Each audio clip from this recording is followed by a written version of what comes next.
పెన్నడు చూడనటువంటి జగన్మోహన్ రెడ్డిని మీరు చూడబోతున్నారు. ఇలాంటి జగన్మోహన్ రెడ్డిని కాదు, జగన్ 2.0ని చూడబోతున్నారు అంటూ ఈ మధ్య కాలంలో జగన్మోహన్ రెడ్డి కొన్ని వ్యాఖ్యలు చేసినటువంటి నేపథ్యంలో ఆ వ్యాఖ్యల వెనక కారణం ఏంటి? అసలు వైసీపీలో కేడర్లో నూతన ఉత్సాహాన్ని నింపేందుకే జగన్మోహన్ రెడ్డి మేకపోతు గాంభీర్యాన్ని ప్రదర్శిస్తున్నాడా, లేదంటే నిజంగా జగన్మోహన్ రెడ్డి 2.0ని రానున్న రోజుల్లో ఆయన చూపించబోతున్నాడా అనేది మనం పూర్తి స్థాయిలో విశ్లేషణ చేసుకుందాం. ప్రస్తుతం మనతో పాటు ఉన్నారు సమతా సైనిక్ దళ్ రాష్ట్ర ప్రధాన కార్యదర్శి పిల్లి సురేంద్రబాబు గారు. సార్తో మాట్లాడదాం. సార్ నమస్తే. సార్ నమస్తే. సార్ జగన్మోహన్ రెడ్డి రీసెంట్గా మాట్లాడుతూ మీరు మునుపెన్నడూ చూడనటువంటి జగన్మోహన్ రెడ్డిని చూడబోతున్నారు, ఇలాంటి జగన్మోహన్ రెడ్డిని కాదు, జగన్ 2.0ని చూపిస్తా అంటూ ఆయన చెప్తూ ఉన్నారు. ఏంటి జగన్ 2.0 ఎలా ఉండబోతుంది? జగన్మోహన్ రెడ్డి గారు చెప్పిన విధంగా 2.0 గురించి మాట్లాడే కంటే ముందు జగన్మోహన్ రెడ్డి 1.0 గురించి చెప్పుకోవాలండి. ఎందుకంటే ఈ రాష్ట్ర ప్రజలు ఎప్పటికీ మర్చిపోలేరు అలాంటి పాలన, అలాంటి అరాచకం, అలాంటి విద్వేషాలు రెచ్చగొట్టి రాష్ట్రాన్ని విధ్వంసం సృష్టించి రాష్ట్రాన్ని అధోగతి పాలు చేసిన విషయాలు కొన్ని ఉన్నాయి. అవి జగన్మోహన్ రెడ్డి గుర్తు చేసుకోవాలి. ఆ పార్టీ నాయకులకి, కార్యకర్తలకి ఈ రోజుకైనా సరే 2.0 అని చెప్పే ముందు ఆయన చేసిన తప్పిదాలని నిజంగా గుర్తించుంటే, నిజంగా తనకు భవిష్యత్తు మీద ఆశ ఉంటే, ఆయన పార్టీ నిజంగా బతికిద్దని ఆలోచన ఉంటే వాటిలన్నింటినీ ప్రజల దగ్గరకు వచ్చి క్షమాపణ చెప్పి అడిగితే ఎవరన్నా నిజమే కదని ఆలోచిస్తారు. కానీ ఈ రోజుకు కూడా ఆయనలో ఎలాంటి మార్పు కానీ, పశ్చాత్తాపం కానీ, అరే నేను తప్పు చేశాననే ఫీలింగ్ కానీ ఏమీ కలగట్లేదు. ఎందుకనంటే ఆంధ్ర రాష్ట్రానికి అమరావతి, పోలవరం అనేది రెండు కళ్ళులాగా గుండెకాయ లాంటిది. అంటే ఏ చిన్న పిల్లోడి నుంచి పెద్దవాళ్ళ వరకు, చదువుకున్న వాళ్ళ నుంచి చదువు లేని వాళ్ళ వరకు ఎవరిని అడిగినా కానీ ఈ రెండు గనక పూర్తయితే ఆంధ్ర రాష్ట్రానికి భవిష్యత్తు ఉంటుందని ప్రతి ఒక్కళ్ళు ఆంధ్ర ప్రజలందరూ ఆలోచిస్తారు. అలాంటి ప్రాధాన్యత కలిగిన ప్రాజెక్టుల్ని పూర్తిగా పక్కన పట్టేసి రాష్ట్రాన్ని అధోగతి పాలు చేసింది జగన్మోహన్ రెడ్డి. మరి నిన్న మాట్లాడుతూ రివర్స్ టెండరింగ్ని కూడా తీసేశారు. నువ్వేం చేసావా రివర్స్ టెండరింగ్ చేసి? డ్రయాప్రమ్ వాల్ ఏదైతే ఉందో రివర్స్ టెండరింగ్ పేరుతో దాదాపు సంవత్సరం కాలం కాలయాపన చేసి తనకు నచ్చిన వాళ్ళకే కాంట్రాక్ట్ ఇవ్వటం కోసం చేసిన తర్వాత వరదలు వస్తాయని తెలిసినప్పటికి కూడా అక్కడ ఉన్న ఇంజనీర్లు, నిపుణులు చెప్తున్నా పట్టించుకోకుండా తను ఏదైతే అనుకున్నాడో దాన్ని చేయటం కోసం రాష్ట్ర భవిష్యత్తుని పణంగా పెట్టి రివర్స్ టెండరింగ్కి వెళ్ళటం వల్ల వరదలు వచ్చి దయప్రమాలు కొట్టుకుపోతే 900 కోట్ల రూపాయల నష్టం జరిగి మళ్ళీ ఇప్పుడు 900 కోట్ల రూపాయలతో మళ్ళీ ఇప్పుడు నిర్మాణం చేయడానికి దాదాపు 4 సంవత్సరాల కాలం వేస్ట్ అయింది.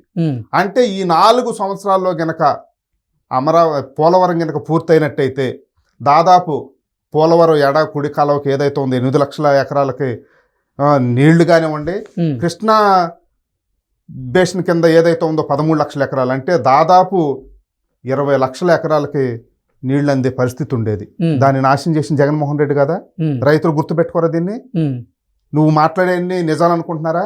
నువ్వు మాట్లాడే అబద్ధాలని ప్రతి ఒక్క రైతు గుర్తుపెట్టుకుంటారు. ఒకళ్ళు గుర్తు లేకపోతే మాలాంటి వాళ్ళు ఉంది, అందుకే గుర్తు చేయటానికి 5 సంవత్సరాల్లో జగన్మోహన్ రెడ్డి ఏం చేశాడని.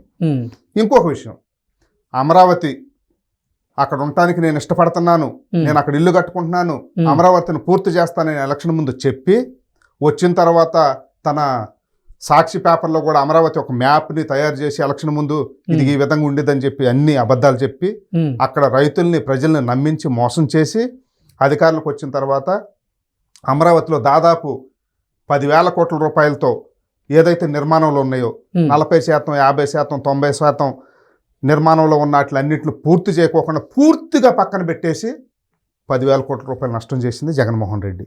అది రాష్ట్ర ప్రజలు మర్చిపోతారా? అమరావతి రైతులు మర్చిపోతారా? రాష్ట్రంలో ఉన్న పౌరులు మర్చిపోతారా? మర్చిపోరు. జగన్మోహన్ రెడ్డి గారు, మీరు ఎన్ని జన్మలు ఎత్తినా, ఎన్నిసార్లు మీడియా ముందుకు వచ్చి ఎవరిని నమ్మించాలని ఎన్ని ప్రయత్నాలు చేసినా సరే మీ తప్పిదాలు ప్రజలకి కళ్ళకు కట్టినట్టు కనిపిస్తాయి. అవే నిన్ను నాశనానికి గురి చేస్తాయి. వాటి ద్వారా నువ్వు నాశనం అయిపోతావు. ఈ విధంగా చెప్పుకుంటే అనేక రకాలండి, అనేక వీటి గురించి మాట్లాడుతున్నాడు.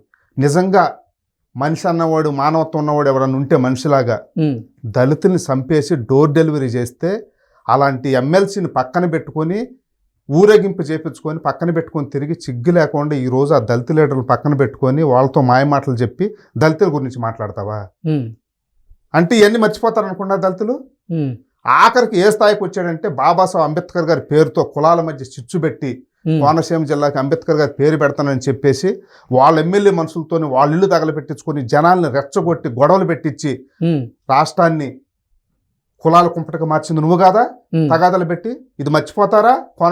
కోనసీమ జిల్లా వాసులు, అంబేద్కరిస్టులు, ఈ రాష్ట్రంలో ఉన్న ప్రజలు మర్చిపోరు. ఇది ఎప్పటికీ గుర్తుపెట్టుకుంటారు. బాబాసాహెబ్ డాక్టర్ బిఆర్ అంబేద్కర్ గారిని దైవంగా భావించే ఈ రాష్ట్రంలో ఉన్న దళితులందరూ ఎంతో ఇష్టపడే ఏమైందయ్యా మీకు అంబేద్కర్ గారు దేవుడా వచ్చావు నాకేం కాదు తొక్క తోలని గర్వంతో ఆయన పేరును కూడా తీసేసాడు. అంబేద్కర్ విదేశీ విద్య అనే పేరును కూడా తీసేసి జగనన్న విదేశీ అని ఎంత గర్వం, ఎంత కొవ్వు ఉంటే ఇవాళ ఎలాంటివి చేస్తారు? ఇవన్నీ రాష్ట్రపతులు మర్చిపోతారా? ఎప్పటికీ మర్చిపోరు, గుర్తు పెట్టుకుంటారు, నీకు తగిన సాక్షి చెప్తారు. పేదలకు పెత్తలదారులకు అన్నావు కదా, దాదాపు 1,00,000 మందికి టిట్కో ఇళ్ళు నిర్మాణం జరిగింది. 50%, 60%, 80%, 90% రాష్ట్రం మొత్తం మీద పేదవాళ్ళు పాపం కూలి పనులు చేసుకుని బతికే వాళ్ళకి ఇళ్ళు నిర్మాణం జరిగితే వాటిని పూర్తి చేయకోకుండా నీ 5 సంవత్సరాల కాలంలో ఒక్కడికి కూడా ఇవ్వకోకుండా ఆపు చేస్తే వాళ్ళు మర్చిపోతారా పేదలు నిన్ను? నువ్వు చేసిన అన్యాయాలకి అక్రమాలకి మర్చిపోరు, ఇవన్నీ గుర్తుపెట్టుకుంటారు. అంతేకాకుండా పేదవాళ్ళు అంటే బిచ్చగాళ్ళు, వాళ్ళకి ఏది వేసేస్తే పర్లేదు అని చెప్పేసి పేదల పేరుతో సెంటున్నర భూములు ఇస్తున్నానని చెప్పేసి రాష్ట్రం మొత్తం మీద వేల కోట్ల రూపాయలు తన వాళ్ళకి కట్టబెట్టి, అంటే ఊరు బయట ఎక్కడో వాల్యూ లేని భూములు కూడా కొని ఈయన ₹1,00,000 ఉంటే 3 లక్షలు 4 లక్షలు కొని వాళ్ళకి లబ్ధి చేకూర్చి కమిషన్లు నువ్వు తీసుకోలేదా? అవి మర్చిపోతారా? మర్చిపోరు జగన్మోహన్ రెడ్డి గారు. ఇవన్నీ ప్రజలు గుర్తుపెట్టుకుంటారు. రాష్ట్రంలో నువ్వు ఎంత విధ్వంసం చేశావు, ఏమేం చేసావు రాష్ట్ర ప్రజలందరికీ గుర్తుంది. అంటే ఇన్ని రోజులు నేను ప్రజల కోసమే ఆలోచించాను, కానీ ఇక మీదట మాత్రం వైసీపీ కార్యకర్తల గురించి ఆలోచిస్తాను, కార్యకర్తల వెంట్రుక కూడా ఎవరు పీకలేరంటూ కూడా ఆయన కొన్ని వ్యాఖ్యలు చేయడం జరిగింది. ఏంటి నిజంగా జగన్మోహన్ రెడ్డిలో మార్పు వచ్చిందని మనం భావించవచ్చా ఆయన వ్యాఖ్యల ద్వారా? అంటే ఏం చెప్తారు? మార్పు రాకపోవటం కాక ఇంకా అదే ధోరణి, నేను ఇలాగే ఉంటాను. ఆ పార్టీలో ఉన్న కార్యకర్తలు కూడా అర్థం చేసుకోవాలి, జగన్మోహన్ రెడ్డిలో ఏ మాత్రం మార్పు రాలేదు, నేను ఇలానే ఉంటాను, నేనే తప్పు చేయలేదు అన్న దీంతోనే ఆలోచిస్తాను. అంటే రాష్ట్ర ప్రజలు ఎందుకు 11 సీట్లు ఇచ్చారు నీకు? నువ్వేం తప్పు చేయకపోతే నీ కార్యకర్తలు ఎందుకు నిన్ను ఓడించారు? నీ నాయకులు ఎందుకు నిన్ను వదిలిపెట్టి వెళ్ళిపోతున్నారు? నీ లెఫ్ట్ రైట్ కూడా పక్కనకి జారిపోయారు కదా, వెనక ముందు కూడా ఉండే పరిస్థితి లేదు. అంటే కనీసం అధికారం ఉంటే ఒక ఎమ్మెల్యేని కలిసావు నువ్వు, ఆ 2-3 పక్కన పెట్టుకొని నీ వాళ్ళని తప్పనిచ్చి ఎమ్మెల్యే కలిసే అవకాశం ఇచ్చావా? జిల్లా అధ్యక్షులకు అవకాశం ఇచ్చావా? కార్యకర్తలకు అవకాశం ఇచ్చావా? కనీసం మినిస్టర్లు వచ్చి మాట్లాడే అవకాశం కూడా ఇవ్వలేదుగా. అంటే కార్యకర్తలు నువ్వు ఇప్పుడు కాపాడటానికి వస్తావా? అంటే కార్యకర్తలను రెచ్చగొట్టి ఏంటి కేసులైనా పర్లేదు అని కార్యకర్తలను రెచ్చగొట్టి కొంతమందిని వాళ్ళ మీద కేసులు పెట్టించి వాళ్ళ జైల్లో పంపించి ఈయన మీడియా ముందుకు వచ్చి అదిగో నా కార్యకర్తలను అరెస్ట్ చేశారు, వాళ్ళ మీద కేసు పెట్టారు, వీళ్ళ మీద కేసు పెట్టారని దీని సింపతి కోసం గేమ్ చేయడానికి జగన్మోహన్ రెడ్డి గారు ఆడుతున్న డ్రామా ఇది. ఎందుకంటే ఈయన రెచ్చగొట్టి కొంతమంది ఉన్నారు పిచ్చోళ్ళు ఇంకా వైసీపీలో, వాళ్ళు నిజంగానే జగన్మోహన్ రెడ్డి గారు అమ్మో మనకు అండగా ఉంటారు కదా అని చెప్పి వెళ్ళిపోయి వాళ్ళు ఏదో వాగుతారు, వాళ్ళు ఇష్టం వచ్చి చేస్తూ ఉంటారు, కొన్ని చోట్ల చేస్తున్నారు. వాళ్ళందరూ జైలుకి వెళ్ళిపోతే ఏముంది, చట్టం తన పని చేసుకుంటూ పోయిద్ది. ఈయన వచ్చేసి మీడియా పెట్టి అదుగో మా కార్యకర్తను అరెస్ట్ చేశారని చెప్పి సింపతి గేమ్ చేయటం, లేదంటే కులాల మధ్య చిచ్చు పెడతానికి జగన్మోహన్ రెడ్డి గారు ఆడుతున్న డ్రామా నాటకం ఇది. ఇది రాష్ట్ర ప్రజలందరూ గుర్తుంచుకోవాలి, మరీ ముఖ్యంగా వైసీపీ కార్యకర్తలు గుర్తుంచుకోవాలి. అంటే జగన్మోహన్ రెడ్డి అసలు ఈ 2.0 అనే అంశాన్ని తెర మీదకి తీసుకురావడానికి గల కారణం ఏంటి ప్రధానంగా? అంటే వైఎస్ఆర్సీపీలో నేతల మధ్య సమన్వయం లేదని జగన్మోహన్ రెడ్డి భావించారా? వైసీపీలో కార్యకర్తలకి ఆయన భరోసా ఇచ్చేందుకే మేకపోతు గాంభీర్యాన్ని ప్రదర్శిస్తూ జగన్మోహన్ రెడ్డి 2.0 అంటూ ఆ వ్యాఖ్యలు చేయడం జరిగిందా? అసలు ఎందుకు ఆ వ్యాఖ్యలు చేశారు? నిజంగా జగన్మోహన్ రెడ్డిలో ఏదైనా మార్పు వచ్చిందా అంటే ఏం చెప్తారు? జగన్మోహన్ రెడ్డిలో ఒక మార్పు వచ్చిందండి. భవిష్యత్తు ఏంటి అనే ఒక భయం ఉంది. ఓకే, అంటే ఇప్పుడు ఈ ప్రభుత్వం వచ్చిన తర్వాత ఒక్కొక్కటి నిదానంగా అన్ని జాగ్రత్తగా చేసుకుంటూ వెళ్తుంది. ఎక్కడా విడిగా లేకోకుండా చెప్పినట్టు కొంచెం లేట్ అయినా కానీ అన్నీ అమలు చేసుకుంటూ ఈ రాష్ట్రంలో ఉన్న ప్రజలందరికీ స్వేచ్ఛగా మాట్లాడే విధంగా, ప్రజా సంఘాలకి స్వేచ్ఛగా తను మాట్లాడేది చెప్పేది వినే విధంగా పాలన రాజ్యాంగబద్ధంగా చేసుకుంటూ పోతున్నారు. ఇదే విధంగా గనక ఈ ప్రభుత్వం ముందుకెళ్తే నా భవిష్యత్తు ఏంటి? ఆల్రెడీ నా పార్టీలో ఉన్న ఎవరైతే నాయకులు నేను నిజంగా ఆయన ఏదైతే నమ్మాడో వాళ్ళందరూ 100 కోట్లు సంపాదించుకున్న వాళ్ళందరూ కూడా అమ్మో జగన్మోహన్ రెడ్డిలో మార్పు రాలేదు, వాళ్ళకి తెలుసు ఇక ఏంతో ఉంటే కష్టం అని చెప్పేసి ఒక్కొక్కళ్ళు పక్కకి వెళ్ళిపోతున్నారు. ఇక కార్యకర్తలకైతే అసలు భరోసానే లేదు జగన్మోహన్ రెడ్డి మీద. ఏదో ఊహించుకున్నాము 2019 ముందు జగన్ ధీరుడు, సూర్యుడు, మాట తప్పడు, మడమ తిప్పడు, ఇలువులు, విశ్వనీతి అని చెప్పేసి. ఎగ్జాక్ట్లీ సురేంద్ర బాబు గారు, నేను అదే అంటున్నా. అంటే ఇప్పుడు వైఎస్ఆర్సీపీని వీడి బయటికి వెళ్ళినటువంటి నేతల గురించి జగన్మోహన్ రెడ్డి కొన్ని వ్యాఖ్యలు చేయడం జరిగింది.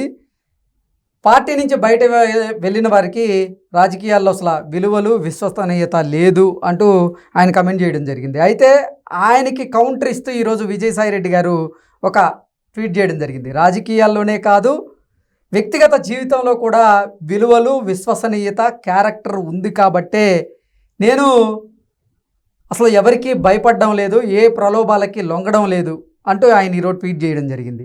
ఏంటి అసలు వారిద్దరి మధ్య మనస్పర్ధలకు కారణం ఏంటి? ఏం జరుగుతుంది అసలు వైఎస్ఆర్సీపీలో?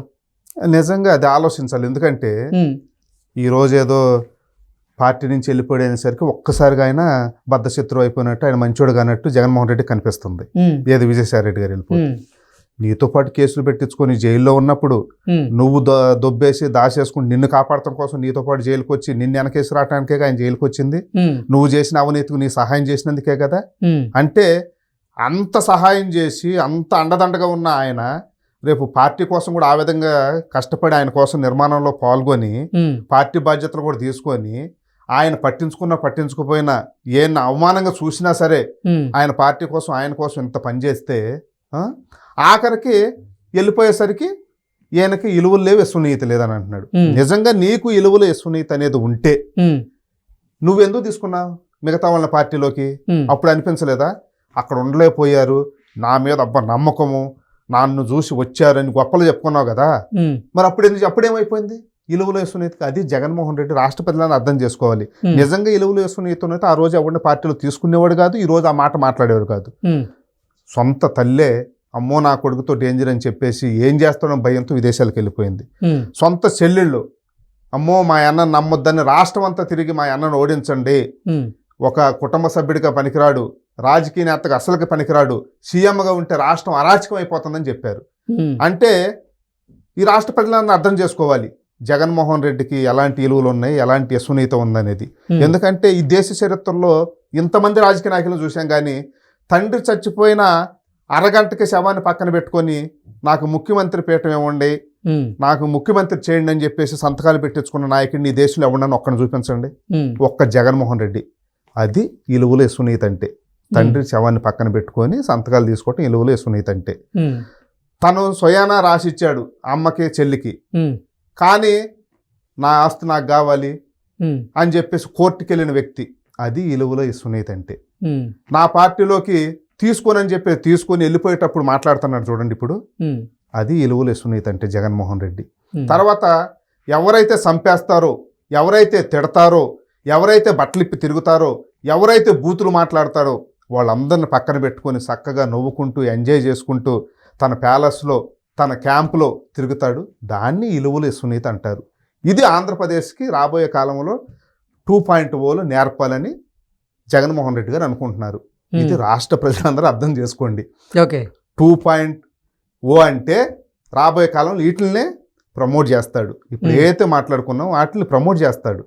ఈ విధంగా ముందుకు తీసుకొచ్చి ఒక అరాచకమైన రాజకీయ పాలన చేయాలని జగన్మోహన్ రెడ్డి గారు కలలు కంటున్నారు. వాటిని రాష్ట్ర ప్రజలు ఎట్టి పరిస్థితుల్లో ముందుకు సాగనివ్వరు. జగన్మోహన్ రెడ్డి గారికి ఇప్పుడు చెప్పిన దానికంటే ఆయనలో కనీసం మార్పు అనేది రాకపోతే బుద్ధి చెప్పి 11 నుంచి 1కి చేస్తారు. దాంట్లో ఎలాంటి డౌట్ లేదు. ఇంకా అనేకమైనవి ఉన్నాయి. ఏ విధంగా అంటే ఈ రాష్ట్రంలో, ఈ దేశ చరిత్రలో, ఈ రాష్ట్ర చరిత్రలో ఏ రాజకీయ నాయకుడు చేయనట్టు మద్యం మీద, ఇసుక మీద, మైనింగ్ మీద ఎన్ని వేల కోట్లు సంపాదించాడో మా అందరికీ తెలుసు. నేనే స్వయాన పోలవరం కాల కట్ట మీద మట్టి మొత్తం తవ్వేస్తే దాదాపు వేల కోట్ల రూపాయలు హైకోర్టులో పిలిచి తిట్టినా కానీ దాని మీద చర్యలు తీసుకోలేదు.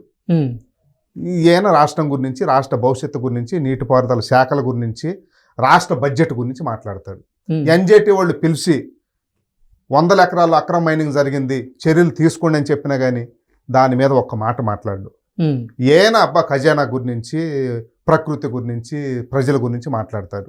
ఉమ్, అంటే దీన్ని రాబోయే కాలంలో నేను ఇంకా చేస్తాను, ఇలాగే ఉంటాను, అదే నా విజను, అదే 2.0 అని చెప్పేసి ఆయన చెప్పుకుంటూ తిరుగుతున్నాడు. వీటిలన్నిటి మీద ఎంక్వైరీ జరగాల్సిన అవసరం ఉంది. ఉమ్, ఈయన చేసిన అరాచకాలన్నిటి మీద ముందుకు తీసుకురావాల్సిన అవసరం ఉంది. ఉమ్, ఈ ప్రభుత్వం కూడా చూసి చూడనట్టు వదిలేస్తుందని రాష్ట్ర ప్రజలందరూ అనుకుంటున్నారు. ఏదో పైకి వచ్చేసాము ఎంక్వైరీ చేసామని అంటున్నారు. కానీ ఆల్రెడీ ఎంక్వైరీ చేసి రిపోర్ట్లు వచ్చినాయి చాలా ఉన్నాయి. ఉమ్, టీడీఆర్ బాండ్ల మీద కానివ్వండి, మైనింగ్ మీద కానివ్వండి, మద్యం మీద కానివ్వండి, ఇసుక మీద కానివ్వండి, వీటిలన్నిటి మీద కూడా త్వరగా ఎంక్వైరీ పూర్తి చేసి కఠినంగా శిక్షించి జగన్మోహన్ రెడ్డిని ప్రజల ముందు దోషిగా నిలబెట్టాలి. ఉమ్, రాజకీయాలకి పనికిరాడు జగన్మోహన్ రెడ్డి. వైఎస్ఆర్సీపీ అనేది పూర్తిగా కనుమరుగైపోయిద్ది. ఆల్రెడీ వైఎస్ఆర్సీపీలో షర్మిల గారు చెప్పినట్టు ఒక రెడ్డి వెళ్ళిపోయాడు, ఉమ్, ఇంకా ఇద్దరు ఉన్నారు ఆ పేరులో ఉన్నవాళ్ళు, ఉమ్, వాళ్ళు కూడా వెళ్ళిపోతారు. సో 0 అయిపోయిద్ది. ఓకే. ఒకరితో స్టార్ట్ అయింది, ఒకరితోనే అంతం అయిపోయిద్ది. ఇది తప్పనిసరిగా చేయాలి. ఈ రాష్ట్రంలో ఉన్న మరీ దళితులు, మైనార్టీలు, బీసీలు ఎవరైతే ఉన్నారో అందరూ కూడా జగన్మోహన్ రెడ్డి యొక్క నిజ స్వరూపాన్ని తెలుసుకోవాలి. ఉమ్, ఇప్పటికైనా సరే ఆయన మీద ఏమాత్రం జాలి చూపించుకోకుండా ఆయన చేసిన విధ్వంసాన్ని గుర్తుపెట్టుకొని జగన్మోహన్ రెడ్డికి బుద్ధి చెప్పాలి. అలాగే మీకు ఏదైనా సమస్యలు ఉన్నా, మీ సమస్యల పరిష్కారం కాకపోయిన ఇబ్బందులు ఉన్నా ప్రభుత్వం దగ్గరికి తీసుకెళ్ళండి, ప్రభుత్వం పట్టించుకునేలాగా మాట్లాడండి. ఈ ప్రభుత్వం చేసిద్దని నమ్మకం ఉంది.